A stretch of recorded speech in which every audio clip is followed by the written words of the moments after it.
मैंने आपको एक अवार्ड फंक्शन पे एक बार देखा था और जी। मेरी टीम ने कहा कि जाओ उनसे बात करो, उनको व्लॉग में ले लो। और मैंने कहा कि नहीं, मेरे को लगता है इनके साथ एक बहुत गहरा पॉडकास्ट होने वाला है एक दिन, हाँ। Let's leave it for that day. और अब वो पल आ चुका है। जी। मैं आपसे ये पूछना चाहूंगा कि आपकी जिंदगी का सबसे बेस्ट और सबसे वर्स्ट दिन कौन सा था? ऐसा देखिए, ऐसा कोई भौतिक दिन रूप है? से अगर देखिए, जी। भौतिक रूप से मेरे जीवन का सबसे बुरा समय था जब मैं दिल्ली से मुंबई आया था। हम्म। क्योंकि दिल्ली में 18 घंटे काम करता था, बिना पैसे के काम करते थे रंगमंच पे हम लोग। लेकिन एक अजीब सा एक रचनात्मक क्रिएटिव सेटिस्फैक्शन मिलता था, सुख मिलता था। हमें पता नहीं होता था कि खाना कहाँ से आएगा। सच में बताऊं आपको, हमें पता नहीं होता था कि अगर हम यहाँ पे थिएटर करने आए हैं तो यहाँ से वापस कैसे जाएंगे बस से, क्योंकि पैसे होते नहीं थे। लेकिन भगवान सबका उपाय कर ही देता था। कितनी बार पैसे नहीं हुए तो 10 किलोमीटर आप चल के जा रहे हैं, और चल के जा भी रहे हैं तो अपने मन में अगले दिन जो रिहर्सल करेंगे और जिस सीन का रिहर्सल करेंगे उसकी रिहर्सल करते हुए दिमाग में जा रहे हैं, या फिर अध्यात्म के बारे में सोच रहे हैं। हमें पता नहीं था कि आध्यात्मिक है, अध्यात्म की हमारे अंदर में कहीं भी कोई कीड़ा है, लेकिन सोचते रहते थे। मुझे अंग्रेजी नहीं आती थी, अंग्रेजी में फ्लुएंट नहीं था मैं, तो मैं अंग्रेजी की फ्लुएंसी की प्रैक्टिस करता हुआ चलता रहता था। कई बार तो लोगों को लगा कोई पागल जा रहा है जो आपस में अपने अपने आप में बात कर रहा है। मैं वहां बिजी था अपनी सारी भूखमरी के बावजूद, है ना। लेकिन जैसे ही मुंबई शहर आया तो थिएटर भी नहीं कर रहा था, काम भी नहीं थे, पैसा भी नहीं था, खाना भी नहीं था। अचानक आपके एक्टर पे एक अजीब सा प्रश्न चिन्ह लगना शुरू हो गया कि शायद जितना लोग कहते थे कि मैं अच्छा एक्टर हूं, शायद मैं हूं नहीं, सब मुझे बेवकूफ बना रहे थे। तो जब आपको अपनी प्रतिभा पे ही शक होना शुरू हो जाए, अपने आप पे ही शक होना शुरू हो जाए, वो सबसे बुरा समय होता है। और वो समय मेरे लिए बहुत ही संकट वाला था। ये 90s की बात है? 90s की बात। वो सबसे कठिन समय था जब मैं अपने आप में ही तलाश रहा था कि क्या मैं उतना अच्छा हूं जितना अच्छा मुझे कहा गया, या जो मैंने सोचा कि मैं हूं इतनी मेहनत करने के बाद, इतना समय रंगमंच को देने के बाद। वो सबसे बुरा समय था। उससे बाहर, और मैं शारीरिक रूप से बहुत ही बीमार रहता था, पैसे नहीं होते थे, अगला खाना कहाँ से आएगा पता नहीं होता था। हर किसी प्रोड्यूसर डायरेक्टर के सेट पे जाते थे, वहां से वहां के प्रोडक्शन वाले गाली दे के भगा देते थे। हम आउटसाइडर थे उस समय, कास्टिंग डायरेक्शन का ऐसा कोई चलन नहीं था। तो रोल्स कैसे मिलते थे लोग? पता नहीं, ऐसी बातचीत होते होते होते होते मिल जाते थे। अगर आप बड़े भाग्यशाली हैं, आपके ग्रह दशा सही चल रहे हैं, तो अचानक आप में जो है बड़ी खूबसूरती लोगों को दिखाई देनी शुरू हो जाती थी। तो ऐसे ही धीरे धीरे धीरे धीरे करते करते करते करते अ, कहीं का ईंट कहीं का रोड़ा, भानुमति ने कुर्बा जोड़ा, सत्य आपको ऐसे मिली? ऐसे ही मिली थी। बैंडिट क्वीन प्राइवेट स्क्रीनिंग में राम गोपाल वर्मा ने देखी थी, और उनको मेरा रोल बहुत अच्छा लगा था, जबकि दुनिया में किसी ने भी फिल्म देखने के बाद मेरे ऊपर नजर नहीं डाली थी। बैंडिट क्वीन से जुड़े हुए हर व्यक्ति को काम मिला, मुझे नहीं मिला। 5 साल के बाद में जब राम गोपाल वर्मा से मिला, वहां लेके जाया गया, क्योंकि परेश रावल जी के साथ दौड़ फिल्म में एक उनके हेंचमैन का रोल था, 2 सीन थे, तो मुझे लेके जाया गया कि ये लड़का अच्छा है। जब उनको पता चला कि मैं सत्या में मैंने मान सिंह का रोल किया था, तो वो अपनी जगह से उठ गए।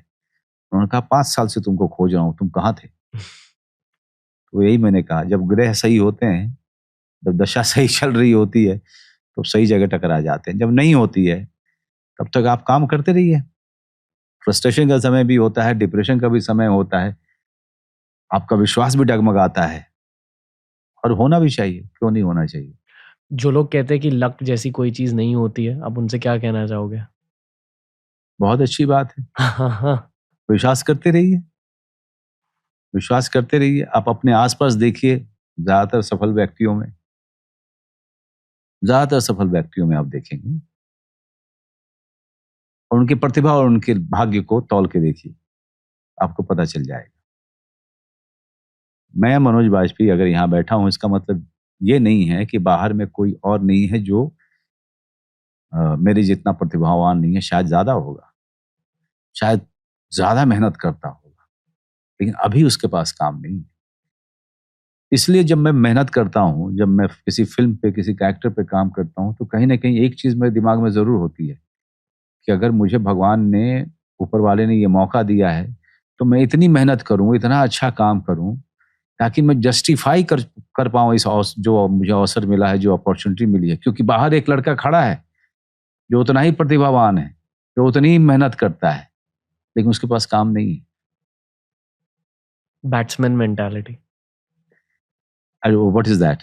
मतलब क्रिकेट में भी यही मेंटालिटी होती है, या तो रन स्कोर कीजिए या तो ड्रॉप हो जाओगे हाँ जी, लाइफ के हर फेज में। देखिए, ड्रॉप होने से डर नहीं लगता मुझे, और इसलिए डर नहीं लगता क्योंकि जब तक आपको अपने काबिलियत पे, प्रतिभा, अपने काम पे, अपनी मेहनत पे भरोसा है ना।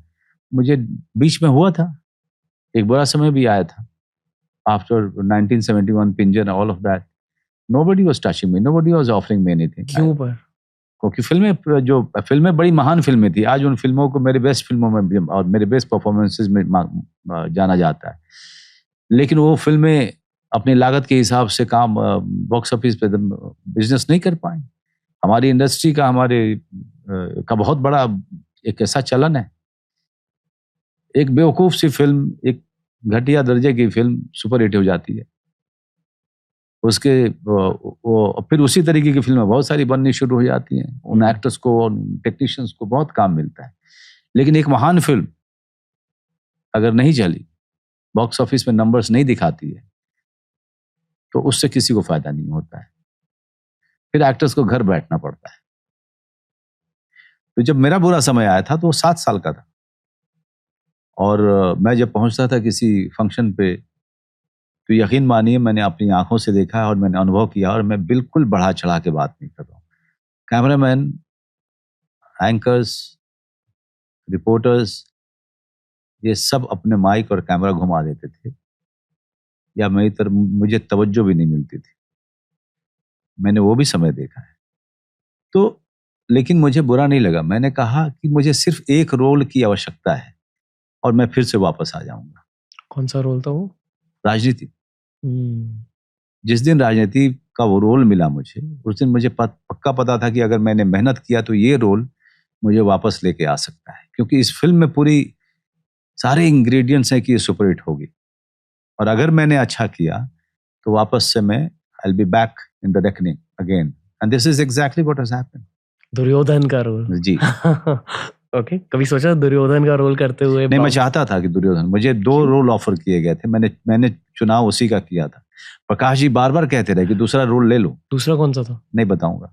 मुझे लगता है मुझे पता है कौन सा रोल। नहीं, वो नहीं बताना, इसलिए नहीं बताऊंगा क्योंकि मैं दूसरे एक्टर को बुरा लगेगा। ओके, तो इसलिए जो है किसी को हर्ट क्यों करना है। ठीक है, ओके। लेकिन दुर्योधन, मुझे लगता था कि मैं दुर्योधन की व्यथा को इमेजिन कर सकता हूँ, उसकी कल्पना कर सकता हूँ, और मैं अच्छे से लेके आ पाऊंगा उसको। महाभारत में आपका फेवरेट कैरेक्टर कौन सा है? दुर्योधन। पहले से? बचपन से? बचपन में कर्ण काफी पसंद आता था, क्योंकि एक अंडरडॉग होता है ना, तो अंडरडॉग सबको अच्छा लगता है। अमिताभ बच्चन अंडरडॉग रहे, दिलों पे राज किया। अंडरडॉग सबको अच्छा लगता है। एक अंडरडॉग की कहानी पे ही जो है बायोपिक बनती है ना, एक व्यक्ति जो अंत में हार जाता है उस पे कहानी नहीं बनती, उस पे इंडिपेंडेंट फिल्म बनती है। ठीक है कि नहीं? फिर दुर्योधन फेवरेट कैसे बने आपके? नहीं, मुझे हमेशा लगता था कि यार हमें वो पक्ष कभी बताया नहीं जा रहा है, हमेशा लगता रहा कि वो भी खुद से एक कहानी होगी। मतलब अगर आप पूरी महाभारत पढ़ेंगे तब जाकर के आपको पता चलेगा कि यार दुर्योधन का भी पक्ष था। वो हारे इसलिए क्योंकि कृष्ण उनके साथ नहीं थे।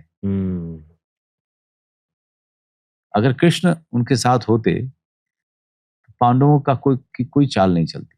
आपके साथ कौन है? आपके साथ कौन है? मेरे साथ बहुत लोग रहे हैं, मैं आपको सच बताऊं, उस मामले में बहुत भाग्यशाली रहा हूं।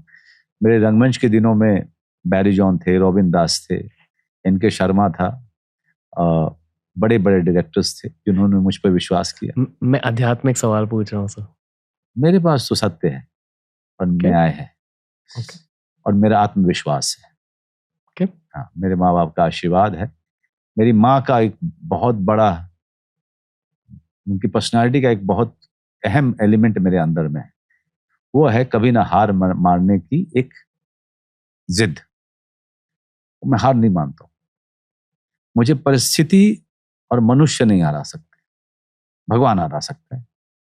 पता है, अगर आपके कोई भी इंटरव्यू देखे यूट्यूब पर, कमेंट सेक्शन में हमेशा ये लिखा होता है कि I wish this was a 2 hour conversation, की बातें मैं हमेशा सुन सकता हूँ, ये जो भी बोल मैं सुन लूंगा। मैं ईमानदारी से बात करता हूँ। ओके।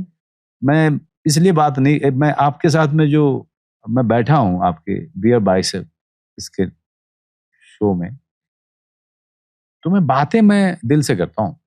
Okay. मैं ये नहीं देखता कि मैं मेरा इसके इमेज पे क्या प्रभाव पड़ेगा, लोग क्या सोचेंगे, लोग क्या बोलेंगे, भाड़ में जाए। आप ये मैं हूँ, करेक्ट। आप मुझे मेरी, मैं जो हूँ उस तरह से स्वीकार कीजिए। आई थिंक इसलिए लोग आपको स्वीकार करते हैं सर। हाँ, अगर जो लोग स्वीकार करते हैं उनका मैं बहुत ज्यादा शुक्रगुजार हूँ, एहसानमंद हूँ उनका, और उन्हीं की वजह से और ऊपर वाले के आशीर्वाद से मैं आपके सामने बैठा हूँ।